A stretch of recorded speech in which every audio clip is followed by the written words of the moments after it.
Welcome to the Fantasy Football Clown Show. I'm your host, Ed, along with Dan, Justin, and Brad, breaking down Elite Eight Division E. And so excited for Brad to bring this division to us. So take it away, Brad. Yeah, let's do it. I'm gonna start with Meyerless. He's got a pretty good young squad. He's rocking Herbert, Goff, and Baker at QB, which isn't too bad. And then his running backs are older with Kamara and Aaron Jones, but if he feels like he wants to go into rebuild, he could get rid of them pretty easily, I think, once they start performing. His receiver core is kind of hard to gauge. He's got Keenan Allen, George Pickens, Pittman, and Godwin as his top receivers. So, I mean, it's nothing special, and I don't know what direction he's really going in, but I mean, I think it'll be okay. And then he's got Freiermuth and Henry as his tight ends, which isn't the best. So, he's probably in a rebuild. Next is Double Tap. He's got a pretty good squad. Doesn't have many good QBs. He's got Russ Wilson and Aaron Rodgers, so probably have to make some moves here soon or retire them. His running back room is stout with Gibbs, Dameon Pierce, Khalil Herbert, Pacheco, Jonathan Taylor, and Brees, and Brian Robinson. So apparently this guy got the league's running backs. His wide receiver room is young. He's got London, Watson, Sutton, and Tony, which isn't too bad, but I mean, it definitely has potential. And then his tight end room is his worst spot with Knox and Likely, with not much else behind it. Next is Extreme Confidence. He's got great QBs with Josh Allen and Trevor Lawrence. Great duo, but nothing behind him. So an injury is probably going to hurt him a little bit.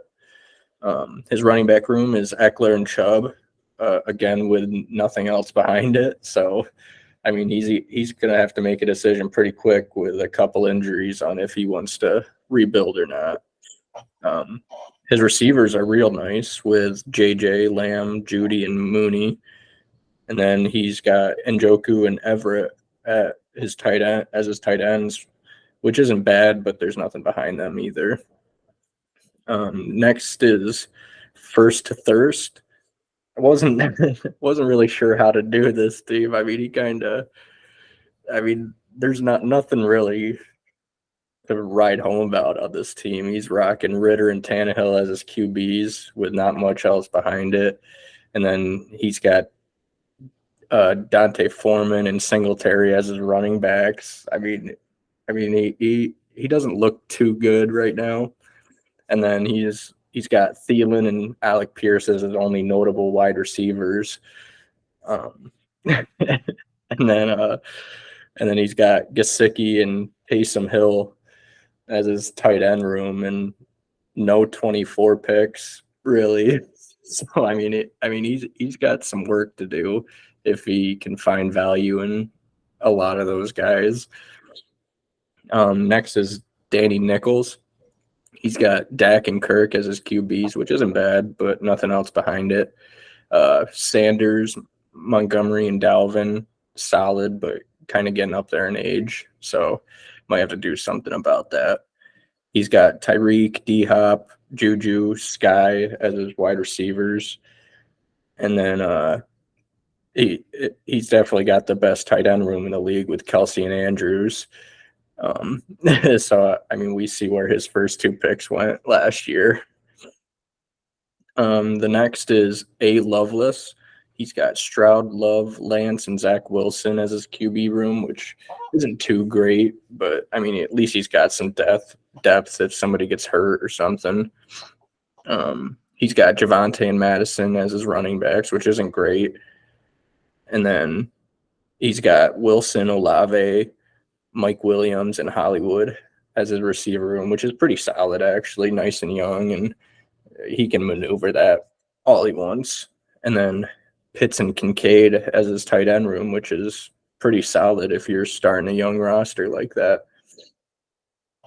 Next is Rusty, and he's rocking Tua and Mac Jones as his QBs with nothing else. And then he's got Stevenson, Akers, White, and Dillon as his running back. So that's pretty solid, honestly. And then Kupp, Adams, Christian Kirk, and Elijah Moore is a pretty good wide receiver room as well. And then Dallas Goedert and Kmet as his tight end room. I mean, it's a mediocre team, but I think it's solid all the way around. And then we got Nico 180. He's got Mahomes, Carr, and Kyler as his QBs, which is, I mean, as good as it can get in a league like this. And then he's got Jacobs, Kenneth Walker, and Najee as his running backs, which is also pretty good. And then his wide receiver room isn't awesome, but he's got Deontay Johnson, Ayuk, Burks, and Myers. And then his tight end room is definitely his weakest point with Juwan and Fant starting there. So he might have to make a move there. M. Stu is next with Burrow and Fields as his starting duo, which is stout, but nothing else. And then he's got CMC and Dobbins as his running backs, but nothing else behind them as well. And then he's got Chase, Amari Cooper, McLaurin, Evans, and JSN with JMO on his IR taxi. So, I mean, his wide receiver room isn't too bad at all. And then he's got Ingram and Thomas as his tight end room. So it's not great. I mean, we don't even know if Logan Thomas will be a starter this year, you know. But and then we got next is D Hart there. I'll give you a shout out. He's got a great QB room with Danny Dimes, Hurts, Purdy, and Howell, and Pickett. Definitely the deepest QB room in this league. His running back room is good. It's definitely top heavy with Bijan and James Cook, but not much behind it. And then his wide receiver room is Amon-Ra, Devonta, Dotson, Gabe Davis, Flowers, and Dubs, which is pretty solid, nice and young. Like he'll be able to maneuver that with ease. And then his tight end room is also young with McBride and Mayer, and then Otten as a depth piece. So I mean, I think he's in a great position for a guy that took over a rotten team last year. And then he's also sitting with 524 first. So, I mean, he's got a lot of maneuvering room. Like he'll be able to do a lot. And then here we're going to get into the top two teams. And the first one I will be starting with is Filler Upper. And as you can see once it starts presenting here, the team's solid all the way around. I mean, he's rocking with Deshaun, Geno, and Garoppolo as his QBs, and I think all three of them can put up with any of the QB rooms in this league besides Dan's, honestly, but he's not a real threat to the league this year, so that's a good shot.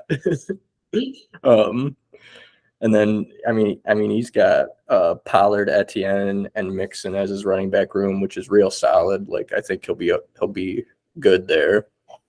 And his wide receiver room is AJ Brown, Metcalf, DJ Moore, and Ridley, which is great. Like I think he'll be able to play with anybody with that wide receiver room. And then personally, I think he's got the best tight end room in this league too, with Kittle and Schultz and Higbee, since I feel like in this league it's been pretty spread with tight ends.